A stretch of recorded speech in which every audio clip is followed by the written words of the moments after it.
سے میں التماس کرتا ہوں، درخواست کرتا ہوں کہ آپ اپنے قیمتی خطاب سے اور قیمتی نصیحتوں سے ہم تمام آئی ہوئی خواتین سے اور آئے ہوئے تمام آج کے مہمانان اعظام کے سامنے آپ اپنے کلمت عالیہ اور خصوصی خطاب سے ہم تمام سامعین کو محسوس فرمائے۔ میں حضرت کو اس شعر کے ساتھ دعوت دینا چاہتا ہوں۔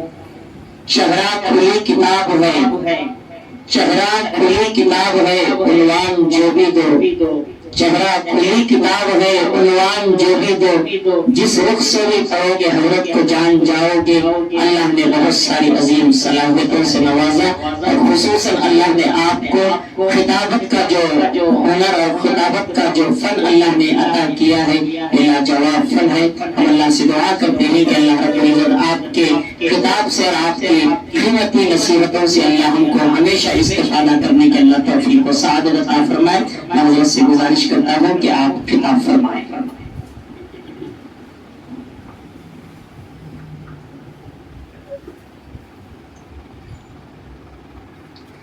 السلام علیکم ورحمۃ اللہ وبرکاتہ۔ حمد و ثنا تسبیح و تکبیر اس رب اعلیٰ کے لیے جو حی القیوم ہے، رؤوف الرحیم، احکم الحاکمین، لم یزل ولم یزال، جس کی ذات ہے، وہ جو چاہے وقت کی زمام کار امیروں کے ہاتھ سے چھین کر فقیروں کے ہاتھ میں تھام دے، وہ جو چاہے جسے بوریاں نشی کر دے، وہ جو چاہے جسے تخت نشی کر دے۔ اس کی شان میں کوئی شکوہ نہیں، اس کی دانش میں کوئی شکایت نہیں، اس کی ذات صحو خطا سے لاریب ہے۔ حق یہ ہے زندہ و تابندہ اس کی ذات ہے۔ درود و سلام ہو اس ہستی برحق محمد الرسول اللہ صلی اللہ علیہ وسلم پر، جو شمس الضحیٰ بدر الدجیٰ خیر الورا صلی اللہ علیہ وسلم ہے۔ اللہم صلی علی سیدنا شفیعنا نبینا حبیبنا مولانا محمد وعلی آل محمد وبارک وسلم۔ فاعوذ باللہ من الشیطان الرجیم، بسم اللہ الرحمن الرحیم۔ انا نحن نزلنا الذکر وانا له لحافظون۔ صدق اللہ المولانا العظیم وصدق رسولہ النبی الکریم ونحن علی ذلک لمن الشاہدین والشاکرین، اما بعد۔ واجب الاحترام، ذوی الاحتشام، قابل قدر حضرات علماء کرام، دانشوران قوم و ملت، چمنستان اسلام کی پردانشین ماں و بہنوں اور عزیز بچوں، بہت ہی قابل مبارکباد ہے مولانا عتیق الرحمن صاحب رشادی اور ان کے اعوان و انصاب، جنہوں نے نور الصفاق کا ایک پودا لگا کر اس کو شجر آور بہروار بنایا ہے۔ اسی کے ثمرات آج ہمیں دیکھنے کو مل رہے ہیں۔ ان کے لیے تو خوشی ہے اور میرے لیے آج کا دن آزمائش ہے۔ آزمائش اس معنی کر کے عورتوں میں خطاب کے نام سے مجھے مولانا نے بلایا، مگر میں کیا دیکھتا ہوں کہ اللہ کا شکر ہے عورتیں بھی ہیں اور کچھ مرد بھی ہیں۔ عورتوں میں خطاب کرنا مجھے آتا نہیں، اور عورتوں میں خطاب کرنا ایسا ہی ہے جیسے جنات میں خطاب کرنا۔ جن نظر نہیں آتے تو عورتیں نظر نہیں آتی، اور جنات جیسے شریر ہوتے ہیں عورتیں ہی ماشاءاللہ کچھ و بیش ویسی ہی ہوتی ہیں، مگر یہ نور الصفا سے تعلق رکھنے والی عورتیں ماشاءاللہ سب شریف ہیں اور سب حسن بصریہ کی سہیلیاں ہیں اور جنید بغدادی کی ماں کی سہیلیاں ہیں۔ اس لیے ان کو نہیں بول رہا ہوں، عموماً یہ میں نہیں بول رہا ہوں، قرآن بول رہا ہے، اور میرا کہنا ہو تو مجھے کچھ کہیں آپ۔ قرآن کہتا ہے اِنَّ کَیْدَ کُنَّ عَظِیمٌ، شیطان کے مکر سے زیادہ مکار عورت کا مکر ہوتا ہے۔ اِنَّ کَیْدَ کُنَّ عَظِیمٌ۔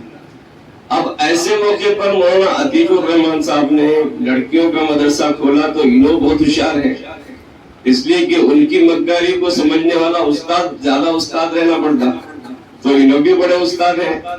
اسی وجہ سے جابا جا میں دیکھتا ہوں اچھے اچھوں کو اپنے چنگل میں ڈال کے لا لیتے ہیں۔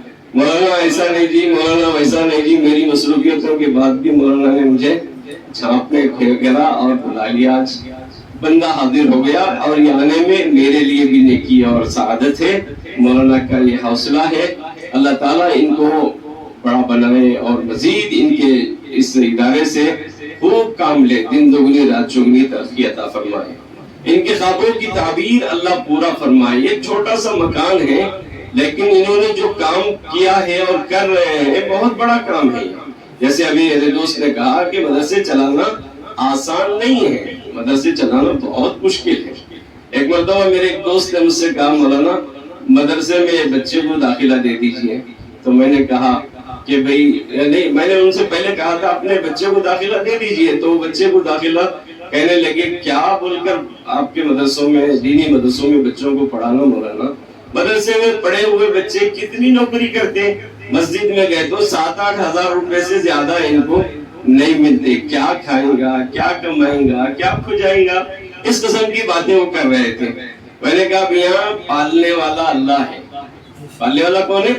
اللہ ہے، تم پال رہے، کتنے ڈگریاں لے کر فائلہ لے کر پھر رہے، آفس جا رہے، جاب کرنا چاہتا ہوں، جاب کرنا چاہتا ہوں، جاب نہیں مل رہی ہے، چپنا گھس جا رہے، پسینہ نکل جا رہا، پیٹا پھٹ جا رہے، جاب نہیں مل رہی ہے، مگر اللہ تعالیٰ کبھی حافظوں کو بھوکا نہیں رکھا۔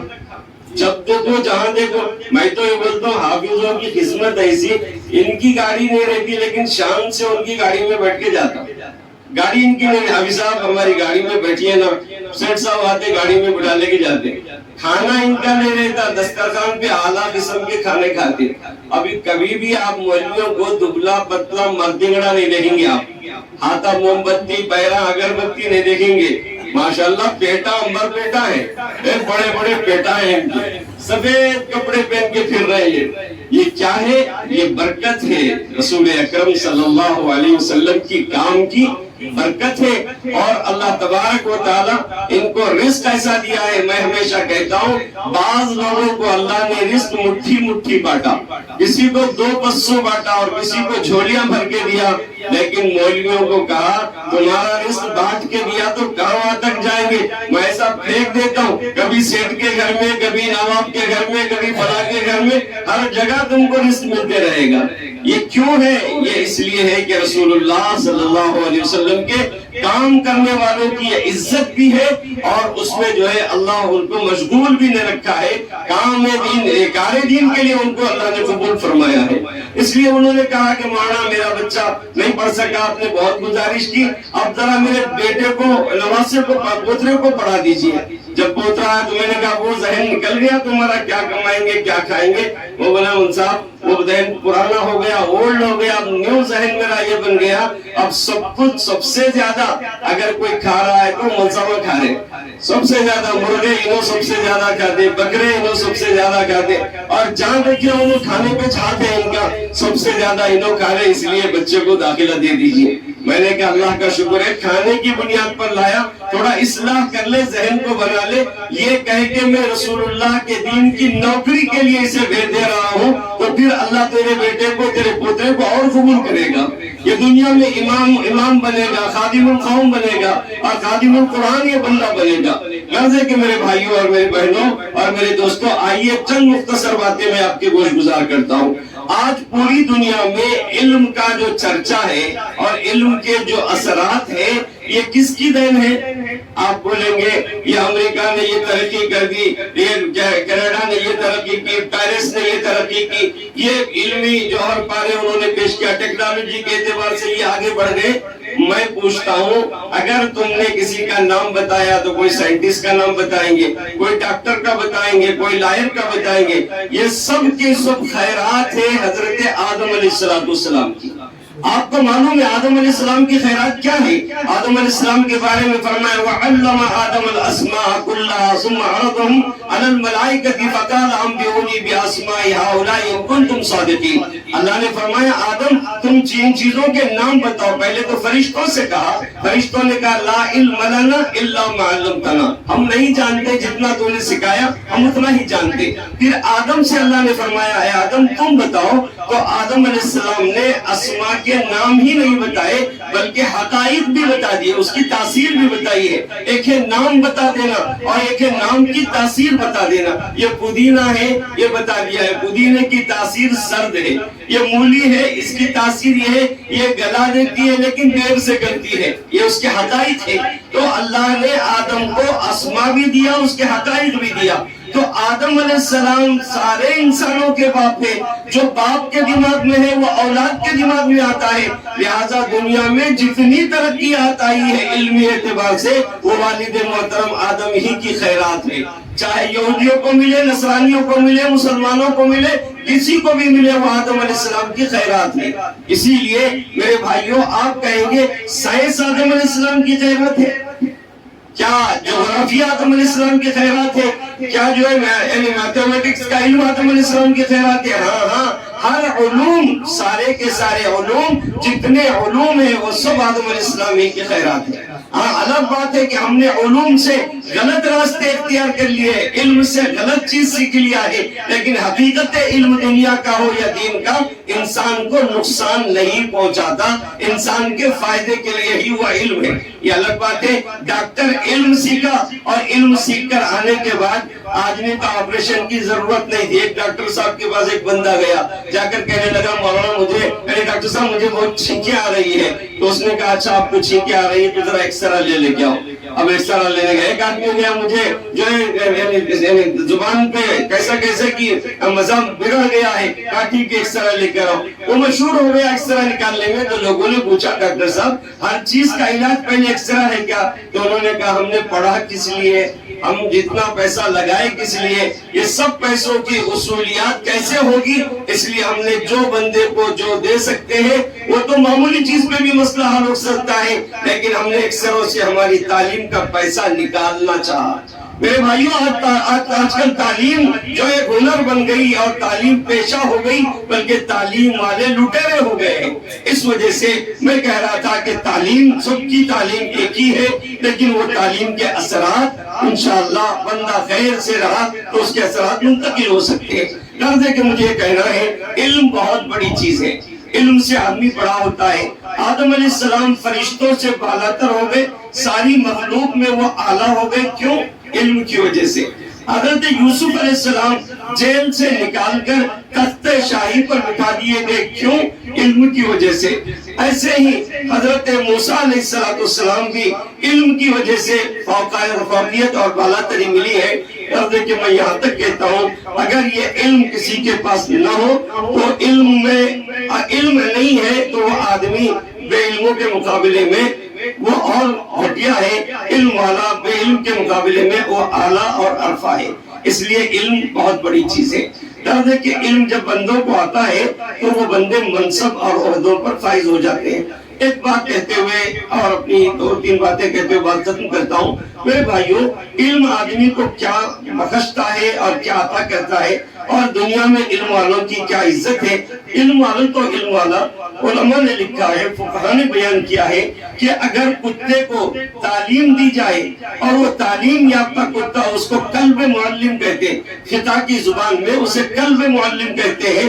کلب معلم کو اگر شکار کے لیے چھوڑ دیا جائے اور وہ شکار لے کر آئے تو اس کتے کا جھوٹا حلال بتایا ہے علماء کرام نے، کیونکہ وہ پڑھا لکھا ہے، کلب معلم ہے، اس کو جتنی چیز کی ہدایت دی گئی اتنا ہی وہ کر کے آتا ہے۔ غرض ہے کہ علم والے کی بڑی فضیلت ہے۔ میرے بھائیوں یہ اس کے بعد سب سے زیادہ علم اگر کسی میں ہے تو وہ قرآن میں ہے۔ اس میں قرآن میں سب سے بڑا علم ہے تو قرآن میں ہے۔ یورپ میں ایک بہت بڑی کانفرنس ہوئی اور اس کانفرنس کا مقصد تھا کہ دنیا کا کام ہمیشہ یہ ہو رہا ہے مسلمان اعلیٰ ہے، عیسائی اعلیٰ ہے اور یہودی اعلیٰ ہے، ان بڑا ہے ان چھوٹا ہے، یہی جھگڑے ہو رہے، چلو جھگڑا ہی ختم کر دیا جائے۔ ہر ملک کے لوگوں کو بٹھایا گیا، اور ان سے کہا گیا بولو کون پڑھے ہے، کس کا مذہب پڑھا ہے؟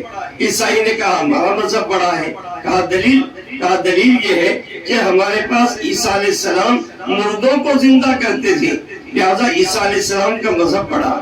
یہودیوں نے کہا کہ ہمارا مذہب پڑھا ہے۔ کہا کیا دلیل؟ کہا کہ موسیٰ علیہ السلام کا عصا جب پانی پہ مارا گیا تو پانی پھٹ گیا، راستے نکل گئے، اور موسیٰ علیہ السلام کے عصے میں بڑی برکت تھی، سانپوں کو وہ نگل جاتا تھا، لہذا موسیٰ کا دین بڑا ہے۔ اب اس میں اور ایک مذہب والا تھا، وہ مسلمان نے کہا تمہارے پاس کیا دلیل ہے؟ کہا میرے نبی حضرت محمد مصطفیٰ صلی اللہ علیہ وسلم بڑے ہیں۔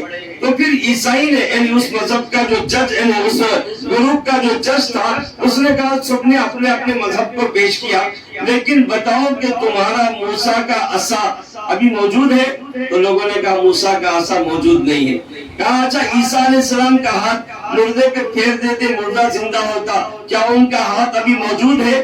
کہا کہ موجود نہیں ہے۔ اے مسلمان تم کہے تمہارا دین افضل ہے، تمہارے نبی سب سے بہتر ہے، تو ان کا کوئی معجزہ ایسا بتاؤ۔ تو کہا کہ میرے نبی کا معجزہ قرآن ہے، وہ آج بھی باقی ہے۔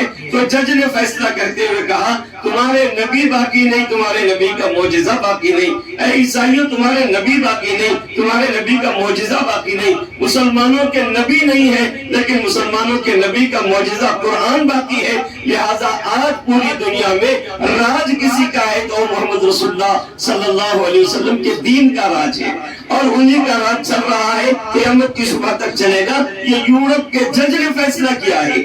آج مسلمانوں تمہارے قرآن کا راج یورپ کا جج مان رہا ہے، لیکن آج ہم قرآن کا راج اپنے گھروں میں نہیں مناتے۔ عورتوں کو دیکھو قرآن نہیں پڑھتے، کیا پڑھتے؟ بی بی سگٹ کی کہانیاں پڑھتے، اور کیا پڑھتے؟ یہ اس کے گیتا گاتے رہتے ہیں۔ ارے قرآن سے بڑی گیت اور قرآن سے بڑا ترانہ اور قرآن سے بڑی وظیفہ کوئی وظیفہ نہیں ہے، لہذا قرآن کو پڑھو اور قرآن کی برکت سیکھو۔ امام غزالی رحمۃ اللہ علیہ نے فرمایا جو بندے قرآن سیکھتے اور پڑھتے ہیں ان بندوں کی برکتوں کا عالم یہ ہے، اگر وہ حافظ قرآن مر جائے جس قبرستان میں دفن ہو تو اس کے اطراف کے 40 قبروں پر عذاب قبر نہیں ہوتا ہے۔ امام غزالی نے لکھا ہے 40 قبروں پر عذاب قبر نہیں ہوتا ہے، اور جس گھر میں حافظ قرآن ہو وہ حافظ قرآن کی وجہ سے اللہ پاک 40 خاندان کو، بعض روایتوں میں 60 خاندان کو اللہ پاک بخش دیتے ہیں۔ آپ پوچھیں گے دلیل، بہت سے لوگ دلیل پوچھتے کیا دلیل ہے؟ رسول اللہ صلی اللہ علیہ وسلم نے فرمایا اہل القرآن اہل الجنہ، اہل قرآن اہل جنہ، یعنی اولیاء اللہ، اہل القرآن اولیاء اللہ، وہ اللہ کے ولی ہوتے ہیں، والخاصہ، اور وہ خاص ہوتے ہیں۔ اور خاصہ کا ترجمہ علماء نے وی آئی پی کا کیا ہے، یعنی قرآن والے وی آئی پی لوگ ہوتے ہیں، جیسے وی آئی پی لوگوں کو حج میں کوٹا دیا جاتا ہے، وی آئی پی لوگوں کی وجہ سے جہاز میں سیٹیں بک ہوتی ہیں، ایسے وی آئی پی لوگ ہوتے ہیں حافظ قرآن، تو ان کے لیے گناہ گاروں کی مغفرت کی سفارش کا انہیں الاٹمنٹ کیا جاتا ہے، اور کہا جاتا ہے کہ ان کی سفارش کرو ہم انہیں بخش دیں گے۔ نہ دیکھیں قرآن والے جب ایسے قرآن پڑھیں گے، محنت کریں گے، اللہ پاک اس قرآن کی برکت سے ہم سب کو نوازتے ہیں۔ میں آخر میں ایک بات کہتا ہوں، بہنوں سے بھی بھائیوں سے بھی، دنیا کی تعلیم بھی ہو، دین کی تعلیم بھی ہو، اس میں پیچھے مت رہو۔ دنیا کی تعلیم بھی آدمی کو اونچا کرتی ہے، دینی تعلیم بھی آدمی کو اونچا کرتی ہے، ہر لائن میں مسلمان آگے رہنے کی ضرورت ہے۔ افسوس اس بات کا ہے ہمارے گھروں میں، ہمارے ہاتھوں میں موبائل آ گئے ہیں، جس کی وجہ سے نہ عورت کو فرصت ہے، نہ پڑھنے والے بچے کو اور بچی کو فرصت ہے۔ عورت کو فرصت اسمارت کرنے موبائل ہے، گھر میں بچہ ہے، اس کی تربیت کی ضرورت ہے، لیکن گھنٹوں وہ موبائل پہ بیٹھ کر بچہ کیا کر رہا ہے، کیا کھا رہا ہے، اس کی فکر نہیں ہے، موبائلوں پہ بیٹھ کے یہ۔ میں تو ہمیشہ کہتا ہوں موبائل ہاتھ میں کیا آ گیا، پہلے عورت گھر میں اناج چنتی تھی، چاول میں کنکر چنتے بیٹھتی، ایسا انگلیوں سے دھکیلتی تھی کہیں کنکر چھپا ہوا نہیں ہے۔ آج تو مردوں کے ہاتھ میں بھی چاول چننے کی مشین آ گئی ہے، تھوڑی تھوڑی دیر کو ایسا کرتے رہتا ہے، وہ گھوماتا رہتا ہے، اس میں کیا ہے، اس میں کیا ہے، اس میں غلاظت ہے، اس میں جہاں شرافت ہے تو وہاں شرارتیں بھی ہے، لہذا کم سے کم موبائل کا استعمال کرنے کی کوشش کرو۔ ایک واقعہ سناتا ہوں ہمیشہ، ایک بچہ اپنے دوست سے کہنے لگا میاں موبائل موبائل اور انٹرنیٹ نے مجھے اتنا پریشان کیا کہ امتحان کے زمانے میں بھی میں موبائل دیکھتا رہا، پرچے کی اسٹڈی نہیں کر سکا۔ لہٰذا اگر کسی کتاب میں فیل ہو گیا تو ذرا آ کر میرے گھر پہ بولنا، مگر یہ بولنا ایک بھائی سلام بولا، عبد الباری سلام بولے، عبد الغفار سلام بولے، ایسا آ کر بولنا۔ ابا کو معلوم ہو گیا فیل ہو گیا تو میری پیٹ پھوڑ دیں گے۔ وہ آیا، آ کر کہنے لگا بھائی پورا گاؤں سلام بول رہا، پورا گاؤں سلام بول رہا، ایک کتاب میں نہیں پوری کتاب میں تم فیل ہو گئے، پورا گاؤں آپ کو سلام بول رہا ہے۔ اس کا مطلب یہ ہے کہ ہم پڑھتے لکھتے نہیں ہیں، اس لیے ضرورت ہے تعلیم کی، دینی تعلیم کو بھی لازم کرو۔ ہماری بہنوں کے لیے بہت بڑا یہ جو ہے مرکز ہے نور الصفا، مولانا عتیق صاحب تربیت یافتہ آدمی ہے، ہر نزاکت کو یہ سمجھتے ہیں اور ہر چیز پر ان کی نظر ہے، دنیا کے بگاڑ پر بھی ان کی نظر ہے، دنیا کی خوبیوں پر بھی، جہاں خوبی ملی وہ چن کر لا کر اپنے مدرسے میں رکھتے ہیں، اور جہاں بگاڑ ہے اس سے بچنے کی اور بچانے کی کوشش کرتے ہیں۔ میں نے انہیں دیکھا ہی نہیں بلکہ انہیں پرکھا ہے، انہیں پرکھا ہی نہیں بلکہ ان کو ساتھ رکھے، میں نے انہیں رگڑا بھی ہے۔ ماشاءاللہ ہر اعتبار سے یہ خوب تر ہے، بہتر ہی نہیں بلکہ بہترین ہے، مناسب ہی نہیں بلکہ یہ انسب ہے، اس ادارے کے لیے لائق اور فائق شخصیت ہے۔ اللہ ان کی صحت کو اور ان کے والد محترم کی صحت کو ان کو سلامت با کرامت رکھے، اور انہیں دنیا میں اور دنیاوی آخرت میں اللہ دنیا کے لیے ذخیر آخرت ان سب کو بنائے۔ اللہ مجھے اور آپ کو عمل کی توفیق عطا فرمائے۔ وآخر